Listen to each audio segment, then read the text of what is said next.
Hello everyone, welcome back. आज की इस वीडियो में हम डिस्कस करने वाले हैं प्रोबेबिलिटी के बारे में। जैसा कि आप लोगों की डिमांड आ रही थी कमेंट सेक्शन में, हम लोगों ने देखा कि आप लोग बार बार कमेंट कर रहे हैं सर प्रोबेबिलिटी पढ़ाई जाए, तो आज की इस वीडियो में हम प्रोबेबिलिटी के बारे में ही डिस्कस करने वाले हैं। और प्रोबेबिलिटी, मुझे पता है कि सभी लोगों को प्रोबेबिलिटी बहुत ज़्यादा टफ लगती है, लेकिन आज ये वीडियो जब आप कंप्लीट कर रहे होंगे तो आपको लगेगा कि पूरी मैथमेटिक्स में प्रोबेबिलिटी से ईजी और कोई चैप्टर नहीं है यहाँ पर, क्योंकि मैं आपको कॉन्सेप्ट बताऊंगा और ट्रिक्स बताऊंगा, इसकी हेल्प से आप प्रोबेबिलिटी के सारे क्वेश्चन को बहुत ही आसानी से बहुत कम समय में सॉल्व कर सकते हैं। तो आइए फर्स्ट ऑफ ऑल मैं आपको ये बताने का प्रयास करता हूं कि एक्चुअल में प्रोबेबिलिटी होती क्या है, प्रोबेबिलिटी का मतलब होता क्या है, प्रोबेबिलिटी किस के बारे में स्टडी करती है। उसके बाद फिर मैं वन बाय वन करके एक कॉन्सेप्ट को क्लियर करते चलूंगा। बस इतना ध्यान रखिएगा, खूब ध्यान से आपको सीखना है, खूब ध्यान से समझना है, एक कॉन्सेप्ट को सुनना है, कहीं भी वीडियो को आप स्किप मत करिएगा और फॉरवर्ड मत करिएगा, ध्यान से समझिएगा। इंट्रोडक्शन, देखो प्रोबेबिलिटी का मतलब होता क्या है। प्रोबेबिलिटी मीन्स होता है चांस, ठीक है, चांस होता है प्रोबेबिलिटी का मतलब। जैसे हम अपने डेली लाइफ में कुछ ऐसे वर्ड्स यूज करते हैं, कुछ ऐसे सेंटेंस यूज करते हैं इसमें सर्टेनिटी नहीं होती है। ध्यान सुनिएगा, सर्टेनिटी नहीं होती है, निश्चितता नहीं होती है। फॉर एग्जांपल, जैसे अगर आज मौसम अच्छा नहीं है तो हम लोग ये बोलते हैं it may rain probability today. ऐसा हम लोग बोलते हैं कि लगता है कि आज बारिश हो जाएगी। या आप देखते हैं कि मैच आता रहता है, ठीक है, टॉस होते के समय हम लोग बोलते हैं, अगर मान लीजिए इंडिया और ऑस्ट्रेलिया के बीच में टॉस हो रहा है, टॉस होते समय हम लोग ये बात कहते हैं कि लगता है यार इंडिया टॉस जीत जाएगी, और या ऐसे भी बोलते हैं काश इंडिया आज टॉस जीत जाती। लेकिन क्या हमारे मानने पर या हमारे कहने पर इंडिया टॉस जीत जाती है? बिल्कुल ऐसा नहीं होता है, लेकिन फिर भी चांसेस हैं, लेकिन 100% श्योरिटी वहां पर नहीं है, ठीक है। ऐसे तमाम एग्जांपल, बहुत सारे वर्ड्स हम लोग अपनी डेली लाइफ में यूज करते हैं जहां पे सर्टेनिटी नहीं होती है, निश्चितता नहीं होती है, वहीं पर प्रोबेबिलिटी वर्क करती है। प्रोबेबिलिटी वर्क कैसे करती है? देखिए, मैथमेटिक्स बोलता है कि मैथमेटिक्स में कोई ऐसा वर्ड नहीं है जहां पर आप बोलें एक्यूरेसी ना हो, संभावना शब्द का प्रयोग करना मैथमेटिक्स जो है वो ठीक नहीं है। वहां पर आपको किसी भी चीज को इस तरीके से बोलना चाहिए कि जैसे इंडिया और ऑस्ट्रेलिया के बीच में टॉस हो रहा है तो आपको ऐसे बोलना चाहिए कि 50% चांस है कि इंडिया टॉस जीत जाएगी। या अगर आप ये बोल रहे हैं कि आज वर्षा होने वाली है तो बरसात होने के कितने % चांस है, मैथमेटिक्स बोलती है कि उसको इस तरीके से बोलिए ना। आप वहां पर ऐसे वर्ड मत यूज करिए जहां पर एक्यूरेसी ना हो। जैसे मान लीजिए आपका कोई फ्रेंड है, आपसे बोलता है कि आज मैं आपके घर आऊंगा, ठीक है, आपसे बोलता है आज मैं आपके घर आऊंगा, क्या आप कंफर्म है वो आपके घर आएगा? बिल्कुल कंफर्म है, क्योंकि वो जो बोल रहा है ना उसमें सर्टेनिटी नहीं है, निश्चितता नहीं है। मैथमेटिक्स कहती है, प्रोबेबिलिटी कहती है कि भाई आप इस तरीके से ना बोलो कि मैं आज आपके घर आऊंगा, आप ऐसे बोल दो कि 90% चांस है कि मैं आपके घर आऊंगा या 10% चांस है मैं आपके घर आऊंगा, तो वहां पर सर्टेनिटी आ जाएगी, निश्चितता आ जाएगी, तो वहां पर क्लियरिटी हो जाएगी। तो प्रोबेबिलिटी जो होती है ऐसी ही चीजों के बारे में एक्यूरेसी देने का प्रयास करती है। हम स्टार्ट करते हैं प्रोबेबिलिटी को समझने से पहले सबसे पहले हम लोग यहाँ पर डिस्कस करेंगे एक्सपेरिमेंट के बारे में। सबसे पहले हम लोग जानेंगे एक्सपेरिमेंट क्या होता है। देखिएगा ध्यान से, यहाँ से धीरे धीरे मैं प्रोबेबिलिटी के अंदर आपको एंट्री कराऊंगा और आपको पता भी नहीं चलेगा कि आप प्रोबेबिलिटी कब सीख गए।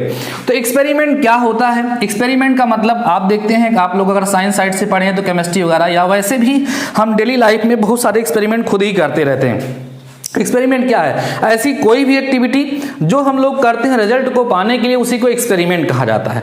तो प्रोबेबिलिटी के केस में एक्सपेरिमेंट को 2 कैटेगरी में कैटेगराइज किया गया है। नंबर फर्स्ट जो है उसको मैं बोलता हूं सिंपल एक्सपेरिमेंट, सिंपल एक्सपेरिमेंट उसको हम बोलेंगे। और सेकेंड जो होता है उसको हम लोग बोलते हैं रैंडम एक्सपेरिमेंट। ध्यान दीजिएगा, रैंडम एक्सपेरिमेंट। देखते हैं कि ये सिंपल एक्सपेरिमेंट क्या होता है और रैंडम एक्सपेरिमेंट क्या होता है। देखिए, ऐसे एक्सपेरिमेंट्स जिसके केवल एक ही रिजल्ट्स होते हैं और उस एक्सपेरिमेंट्स को कोई भी करे, कहीं भी करे, कैसे भी करे, उस एक्सपेरिमेंट का रिजल्ट जो होता है वो हमेशा फिक्स होता है, वही आता है। जैसे मैं एक लॉजिकल एग्जांपल आपके सामने रख रहा हूं, ठीक है। जैसे मान लीजिए कि किसी भी आदमी को आपको टी बनानी है, चाय बनानी है, तो चाय में जो कुछ भी वो रखेगा, ठीक है, वाटर माने पानी डालेगा, ठीक है, चाय जो भी चाय पत्ती डालेगा, चीनी डालेगा, सब डाल करके जब उसको तैयार करेगा तो चाय बनेगी, ठीक है। यह मेथड मैं अप्लाई करूं, आप अप्लाई करो, कोई थर्ड पर्सन अप्लाई करे, कभी ऐसा नहीं होगा कि ये एक्सपेरिमेंट हम करें और चाय के अलावा कुछ और तैयार हो जाए, कभी ऐसा नहीं पॉसिबल है। तो इस तरह के जो एक्सपेरिमेंट होते हैं उनको सिंपल एक्सपेरिमेंट करते हैं, ये ऑलवेज 100% श्योर होते हैं, तो प्रोबेबिलिटी इनके बारे में बिल्कुल डिस्कस नहीं करती। और कोई एग्जांपल ले लेते हैं, जैसे आपने शायद सुना होगा स्मॉल जी होता है एक्सीलरेशन ड्यू टू ग्रेविटी, इसकी वैल्यू 9.8 मीटर पर सेकेंड स्क्वायर होती है। अब जो स्मॉल जी की वैल्यू है ना 9.8 मीटर पर सेकेंड स्क्वायर, इसको किसी भी मेथड से हम लोग फाइंड करें, इसको फाइंड करने के अलग अलग मेथड्स होते हैं, लेकिन इसकी वैल्यू जो होती है वो हमेशा 9.8 मीटर पर सेकेंड स्क्वायर ही आती है। इसका मतलब ये सिंपल एक्सपेरिमेंट है, इसका एक ही रिजल्ट होगा और वह रिजल्ट बार बार आएगा किसी भी प्रोसेस से किया जाए। लेकिन रैंडम एक्सपेरिमेंट क्या होता है, देखो रैंडम वर्ड्स आप लोगों को प्रोबेबिलिटी में बार बार यूज होगा, इसलिए रैंडम वर्ड्स को समझ लें और रैंडम एक्सपेरिमेंट को भी समझ लें। देखिए रैंडम एक्सपेरिमेंट क्या होता है, रैंडम एक्सपेरिमेंट का मतलब एक ऐसा एक्सपेरिमेंट जिसके मोर देन वन रिजल्ट्स आते हैं। कितने रिजल्ट आएंगे, मोर देन वन रिजल्ट्स आएंगे, और इस रिजल्ट्स को in case of probability outcome कहा जाएगा। शब्दों को समझते चलिएगा, आउटकम कहा जाएगा। फॉर एग्जाम्पल क्या है इसका, टॉसिंग अ क्वाइन, एक सिक्के को उछाला जाता है, क्वाइन को टॉस किया जाता है। अब देखिए जब हम किसी एक क्वाइन को टॉस करते हैं तो क्या आप श्योर हैं कि हेड आएगा, नो। क्या आप श्योर हैं टेल आएगा, नहीं। क्या क्या आ सकता है, हेड आ सकता है या टेल आ सकता है।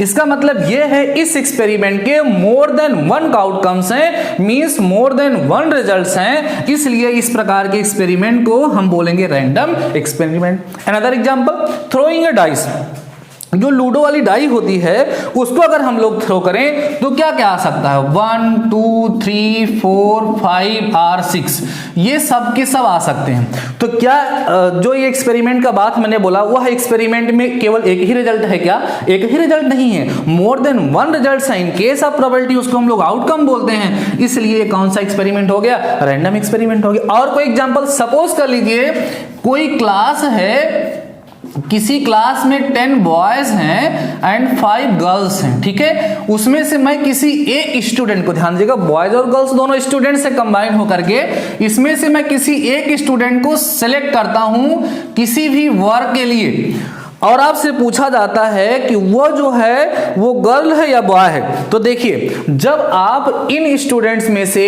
10 बॉयज और 5 गर्ल्स में से वन स्टूडेंट को सिलेक्ट करेंगे तो इट कैन बी गर्ल और बॉय, वो गर्ल भी हो सकता है बॉय भी हो सकता है, इसलिए ये भी क्या है, एक रैंडम एक्सपेरिमेंट है। तो आई होप आप समझ गए होंगे कि एक्सपेरिमेंट क्या है, सिंपल एक्सपेरिमेंट क्या है, रैंडम एक्सपेरिमेंट क्या है। इतना समझने के बाद नेक्स्ट टॉपिक हमारा आता है sample space. Very very very important, अगर आपने सैंपल स्पेस नहीं समझा तो प्रोबेबिलिटी नहीं आने वाली है, ठीक है। इसलिए हम सबसे पहले आपको बताएं अब कि प्रोबेबिलिटी में सैंपल स्पेस क्या होता है। देखिए एक एक चीजें आपस में कनेक्ट होती चल रही हैं। मैंने आपको पहले बताया प्रोबेबिलिटी, फिर एक्सपेरिमेंट 2 टाइप्स के, इसको भूल जाइए, इसके बारे में नहीं पढ़ना। हमें पढ़ना किसके बारे में, रैंडम एक्सपेरिमेंट के बारे में पढ़ना।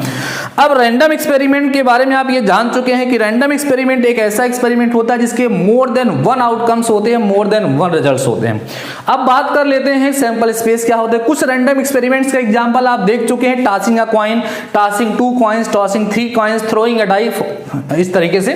तो सैंपल स्पेस क्या होता है, जैसे हम बात करते हैं किसी एक रैंडम एक्सपेरिमेंट की, for example tossing a coin, ठीक है।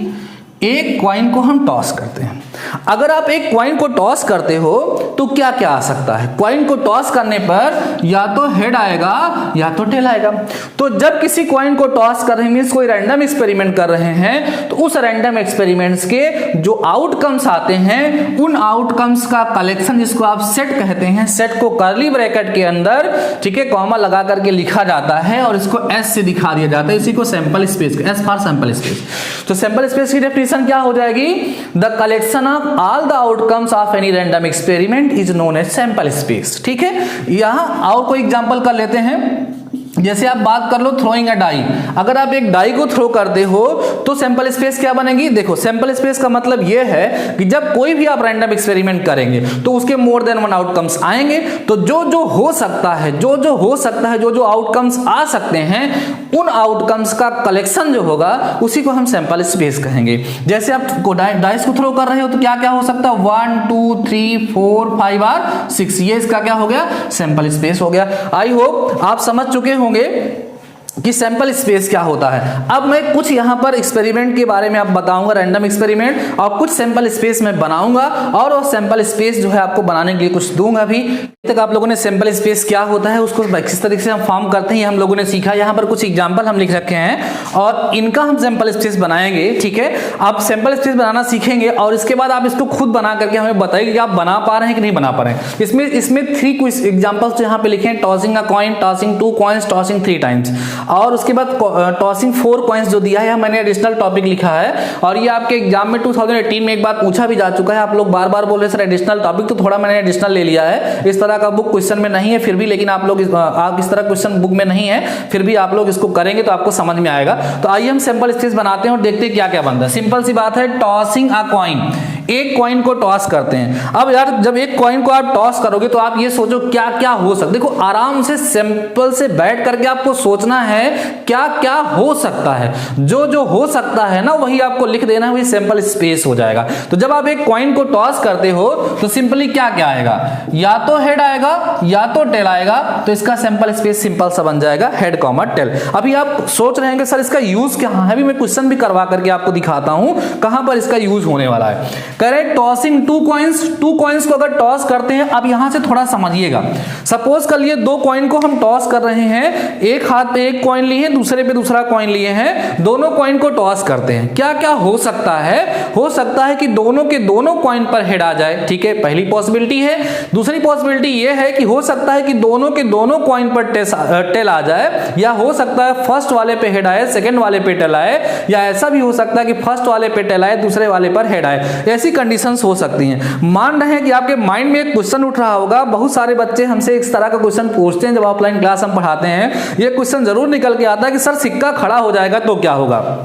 मैं इसलिए पहले ही बोल देता हूं यार, सिक्का खड़ा हो जाएगा इसकी बात आपको नहीं करनी है। उसका रीजन ये है कि प्रोबेबिलिटी जो है ना वो इवेंट के बारे में, घटना के बारे में स्टडी करती है, दुर्घटना के बारे में स्टडी नहीं करती है, ठीक है। वो एक एक्सीडेंट है, वो कभी कभी होता है, जो कभी कभी होता है उसके बारे में हम लोग डिस्कस नहीं करते हैं। जो प्रॉपरली हमेशा जो होता रहता है उसी के बारे में हम लोग डिस्कस करते हैं। तो इन सारी चीजों के बारे में आपको बात नहीं करनी है कि कॉइन जो है खड़ा हो जाता है या ऐसा कुछ, ये सब प्रोबेबिलिटी के बारे में डिस्कस नहीं किया जाता है। तो आपने देखा कितनी कंडीशंस आएंगी, 4 कंडीशंस। कौन कौन सी, दोनों कॉइन पर हेड आ जाएगा, मींस हेड हेड बोल देंगे। फर्स्ट पे हेड सेकंड पे टेल, या पहले पे टेल दूसरे पे हेड, या दूसरे पे दोनों पे क्या आ गया, टेल आ गया। इसकी सैंपल स्पेस बन गई, ठीक है। अभी मैं तुरंत इस पे एक क्वेश्चन करवा के दिखाता हूं आप लोगों को। देखिए अभी मैं आपको पढ़ाऊंगा प्रोबेबिलिटी होती क्या है, इसके साथ ही मैं थोड़ा सा डिस्कस कर देता हूं। प्रोबेबिलिटी जो होती है उसको निकालने का फार्मूला होता है number of favourable outcomes upon total number of outcomes. सबसे बेसिक फार्मूला है ये इसका यूज करके मान लीजिए आपसे क्वेश्चन कैसे पूछा जाएगा। आपसे पूछा जाएगा कि 2 कॉइन्स आर टॉस्ड, 2 कॉइन को टॉस किया जाएगा। कहेंगे find the probability of coming 2 heads, 2 head आने की प्रोबेबिलिटी बताइए। अब आप सोचो जब आप 2 कॉइन को टॉस करते हो तो टोटल नंबर ऑफ आउटकम्स कितने हैं, 1 2 3 एंड 4, तो अपान में कितना हो जाएगा, 4 हो जाएगा। बात समझ में आ गई। आप चाहते क्या हो कि दोनों हेड आए, आपके फेवर में कितना है, 1 ही कंडीशन है, तो प्रोबेबिलिटी हो जाएगी 1/4। ऐसे सिंपल क्वेश्चन इस पे बनते रहते हैं। कभी कभी बोल देगा find the probability of coming at least 1 head, ठीक है, 2 हेड या 1 हेड 1 टेल, तो जो भी कहेगा अगर आपको सैंपल स्पेस बनाना आता है तो उसके बेसिस पे आराम से आप प्रोबेबिलिटी को फाइंड कर लेते हैं। आइए हम बात करते हैं कि अगर हम 3 कॉइन को टॉस करें तो कितनी कंडीशंस बनेंगी। देखिए अब सबसे बड़ी प्रॉब्लम क्या होती है कि जब 2 कॉइन को हम टॉस करते हैं ना, उस सिचुएशन में पता होता है कि 2 ही कंडीशन होगी, ठीक है। 2 कॉइन को अगर हम टॉस करते हैं वहां पता होता है 4 कंडीशंस होगी। अब बात यह है कि हम 3 कॉइन को टॉस कर रहे हैं तो पहले मुझे पता होना चाहिए कितनी कंडीशंस होनी चाहिए। तो यहां पर मैं आपको एक ट्रिक बताने वाला हूं। इस ट्रिक की हेल्प से आप हमेशा जान जाएंगे कि जब कॉइन को टॉस किया जाएगा तो सैंपल स्पेस में कितने एलिमेंट्स होंगे, मींस कितनी कंडीशंस होंगी। उसका सिंपल सा फार्मूला है 2 की पावर n, जहां n जो है वो नंबर ऑफ कॉइन्स से, ध्यान दीजिएगा, नंबर ऑफ कॉइन्स से। मींस अगर 1 कॉइन आप टॉस करते हो तो सैंपल स्पेस में 2 कंडीशंस आएंगी। देखिए आई है, 2 कॉइन को टॉस करोगे तो कितनी कंडीशंस आएंगी, 4 कंडीशंस आएगी। आप देख सकते हैं यहां पे आया होगा। 3 कॉइन को टॉस करेंगे 2 की पावर 3 8 कंडीशंस आएंगे। अभी हम बनाने चल रहे हैं और आप देखिएगा तो 8 कंडीशंस बन जाएंगी, ठीक है। बनाते हैं। क्या आएगा, हेड हेड हेड, क्योंकि 3 कॉइन्स है। पहले हम बात करेंगे तीनों पर हेड आ जाए, फिर हम बात करेंगे हेड हेड हेड टेल, फिर हेड टेल हेड, फिर टेल हेड हेड, फिर करेंगे head tail tail tail head tail tail tail head tail tail tail. Count कर लीजिए 1 2 3 4 5 6 7 8। अब देखो, अब आप सोच रहे हो कि सर इसको हम लोग बनाएंगे कैसे। बिल्कुल इसको बनाना आपको आना भी चाहिए। अगर इसको बनाना आपको नहीं आता है तो आपको समस्या होगी। मैं इसके लिए बता देता हूं कि सबसे पहले आप तीनों के तीनों आप हेड लिख दीजिएगा, ठीक है। तीनों हेड लिखने के बाद 2 हेड लिख करके एक टेल लगाइएगा और उस टेल को धीरे धीरे धीरे धीरे आप खिसकाते चलिएगा, यहां से यहां, फिर यहां से यहां, ठीक है। उसके बाद जब ये कंडीशन कंप्लीट हो जाएगी तो आप एक हेड लिख करके 2 टेल लगा दीजिएगा, फिर उसको एक एक करके ऐसे खिसकाइएगा। उसके बाद 3 के तीनों को आप टेल लिख दीजिएगा, आपकी कंडीशन कंप्लीट हो जाएगी। आप बनाने का प्रयास करिएगा और बना करके मुझे बताइएगा कि ये आपका बन पा रहा है या नहीं बन पाएगा। कमेंट सेक्शन में जाकर के जरूर बताइएगा। अब मैं 4 कॉइन का बता दूं, सबसे ज्यादा मजेदार ये होता है, ये मुझे पूरा भरोसा है कि आप 1-2 बार बनाएंगे तो आपका बनेगा नहीं। आप बताइएगा कितना टाइम आपने बनाया, तब जाकर के आपका बना। यहां पर 2 की पावर 4 अगर आप लेंगे तो 16 कंडीशन होंगी। याद रखिए कोई भी कंडीशन 2 बार नहीं आनी चाहिए, कंडीशन डबल नहीं होनी चाहिए। तो हम बात करते हैं क्या, हेड हेड हेड। देखिए 4 के 4 हेड हो गए। अब यहां पे लिखेंगे हेड हेड हेड, एक टेल ले लीजिएगा, उसके बाद इस टेल को खिसकाइएगा, ठीक है। हेड हेड टेल हेड, फिर हेड टेल हेड हेड, फिर टेल हेड हेड हेड, ठीक है। उसके बाद फिर हम लिखेंगे 2 टेल अब की बार लिखेंगे, head tail sorry head head tail tail, फिर आगे बढ़ाते चलिए ऐसे। आपका आएगा हेड टेल हेड टेल, फिर हेड टेल टेल हेड। यहीं पर टेल हेड हेड टेल तुरंत लिख दिया गया क्योंकि ये कंडीशन हमेशा छूट जाती है। फिर आप इसको इधर खिसकाइएगा, tail head tail head, tail tail head head. कितनी कंडीशंस हो गई, 1 2 3 4 5 6 7 8 9 10 11। अब आप 3 टेल ले लीजिए, हेड टेल टेल टेल, फिर क्या होगा, टेल हेड टेल टेल, ठीक है। Tail tail head tail, tail tail tail head, फिर tail tail tail tail. Count कर लीजिए 1 2 3 4 5 6 7 8 9 10 11 12 13 14 15 16 कंडीशन। आप देखेंगे यहां पर कोई भी कंडीशन डबल नहीं हुई है। आप जरूर से जरूर जब आप वीडियो को देख रहे होंगे तो सबसे पहले वीडियो को रोकिएगा और यह सैंपल स्पेस बना करके मुझे आप बताइएगा कि कितने टाइम में आपका सैंपल स्पेस बन पाया या नहीं बन पाया, ठीक है। इसको कर लेते हैं। ये ट्रिक याद रखिएगा, 2 की पावर n जितने कॉइन्स होंगे उसके बेसिस पे। अच्छा, एक छोटा सा लॉजिक और, जैसे कहा जाएगा कि 2 कॉइन्स आर टॉस्ड, या कहेगा 1 कॉइन इज टॉस्ड ट्वाइस, एक कॉइन को 2 बार उछाला जाए या 2 कॉइन को एक साथ उछाला जाए, सैंपल स्पेस उतनी ही बनेगी। या 3 कॉइन्स हो गई तो 3 कॉइन्स को एक साथ उछाला जाए या एक कॉइन को 3 टाइम्स उछाला जाए, दोनों की दोनों कंडीशन में सैंपल स्पेस उतना ही होगा, ठीक है। कॉइन के बेसिस पे हो गया। अब मैं थोड़ा सा आप लोगों को बताऊंगा जो है डाइस के बेसिस पे सैंपल स्पेस बनाने के लिए आपको बता रहा हूं, जो डाइस को थ्रो करने पर बनाए जाते हैं, ठीक है। सिंपल से एग्जांपल है थ्रोइंग 1 डाई। अगर 1 डाइस को थ्रो करते हैं तो उस सिचुएशन में सैंपल स्पेस क्या बनेगा। सिंपल सी बात है भाई, डाइस में क्या लिखा होता है, 1 2 3 4 5 एंड 6, तो ये इसका सैंपल स्पेस हो गया। अगर 2 डाइस को टॉस किया जाएगा तब क्या बनेगा, 1,1, ठीक है, क्योंकि फर्स्ट वाली डाइस पे 1, दूसरे पर भी 1, फर्स्ट पे 1, ऐसे 1,2 1,3 1,4, ठीक है, 1,5, उसके बाद 1, ऐसे करते चले जाइए। फिर 2,1, ठीक है, 2,2 2,3 2,4 2,5 2, ऐसे करते करते आप बनाएंगे कहां तक, 6,6 तक। बना करके काउंट करके आप देखेंगे तो टोटल 36 कंडीशंस होंगी। बहुत इंपॉर्टेंट है, इसको ध्यान रखिएगा। जैसे हमने वहां पर आपको ट्रिक बताई कि अगर कॉइन्स को टॉस किया जाएगा तो कितने सैंपल स्पेस बनेंगे, वैसे यहां पर भी मैं बता दे रहा हूं कि जब डाइस को थ्रो किया जाएगा तो उसके लिए फार्मूला होता है 6 की पावर n, जहां n क्या है, वो नंबर ऑफ डाइस है। अगर 1 डाई को आप थ्रो करते हैं तो 6 कंडीशन आएगी, 2 डाई को थ्रो करते हैं 36 कंडीशन आएगी, 3 को करते हैं तो 216 कंडीशंस आएंगी। जहां पर जिसकी जरूरत पड़ेगी वहां पर हम लोग उस तरीके से यूज करते हैं। तो नॉर्मली आप लोग प्रोबेबिलिटी में सैंपल स्पेस बनाना सीख चुके हैं। अब हम बात करते हैं प्रोबेबिलिटी जो होती है उसको हम फाइंड कैसे करते हैं, प्रोबेबिलिटी क्या होती है।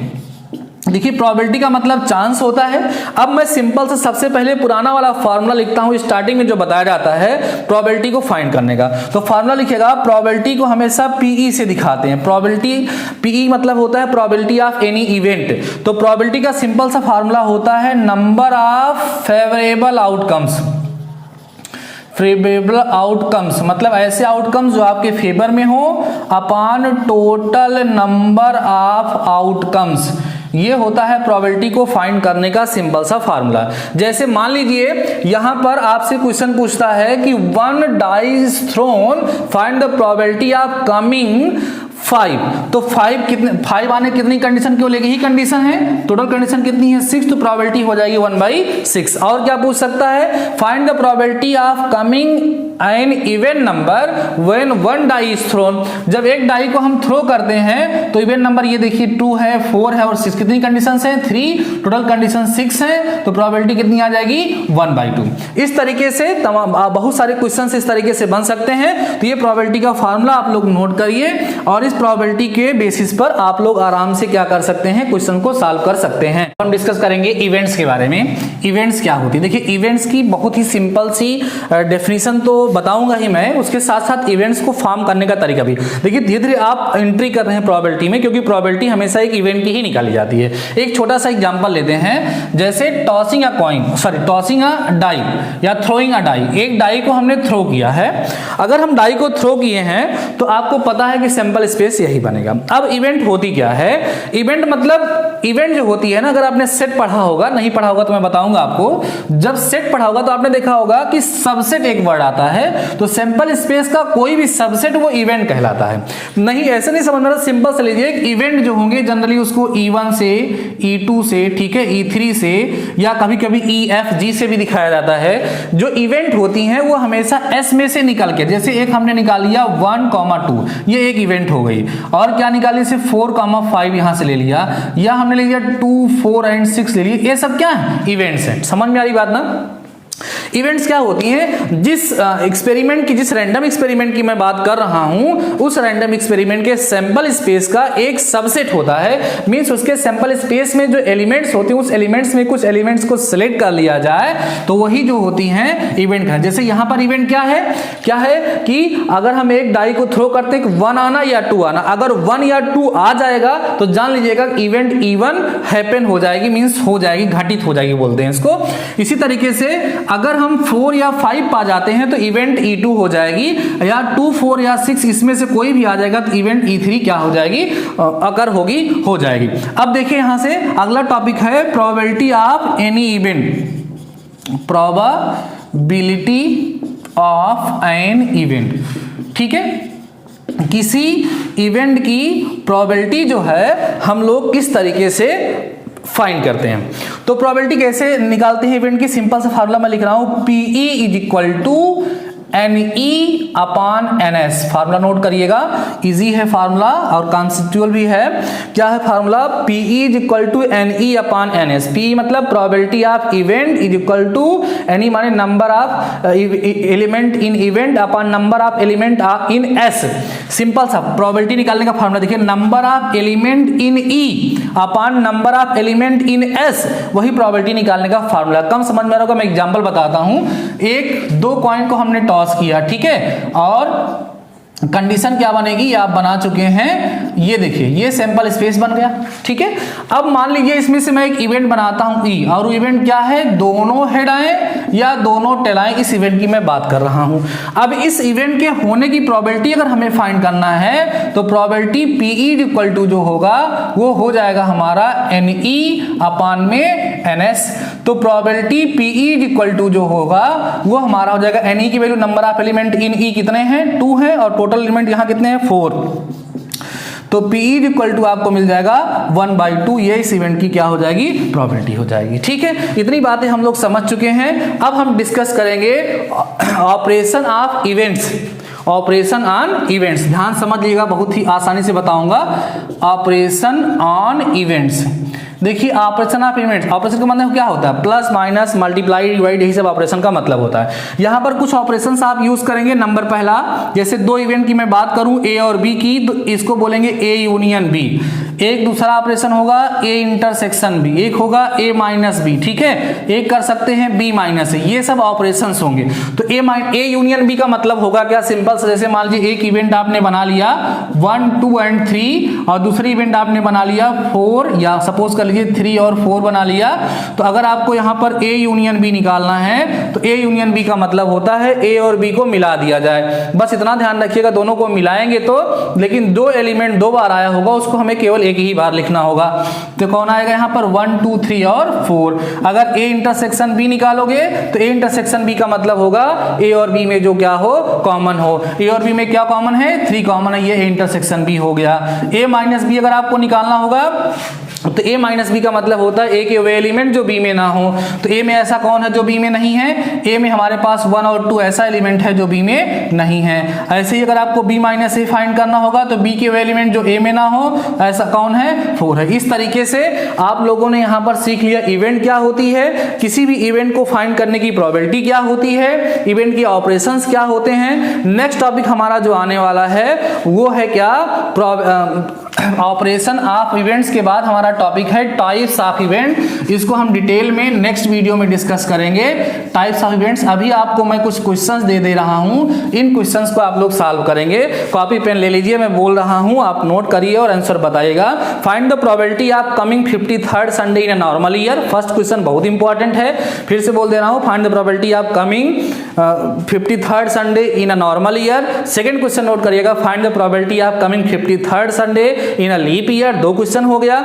अगला क्वेश्चन आप लोग लिखिएगा, find the probability of coming both even numbers when 2 dice are thrown. जब 2 डाइस को थ्रो किया जाता है कि दोनों के दोनों डाइस पे इवन नंबर आने की प्रोबेबिलिटी आपको बतानी है। नेक्स्ट क्वेश्चन एक और आप लिखिएगा, find the probability of coming an odd number when 1 die is thrown. 4th question हो गए।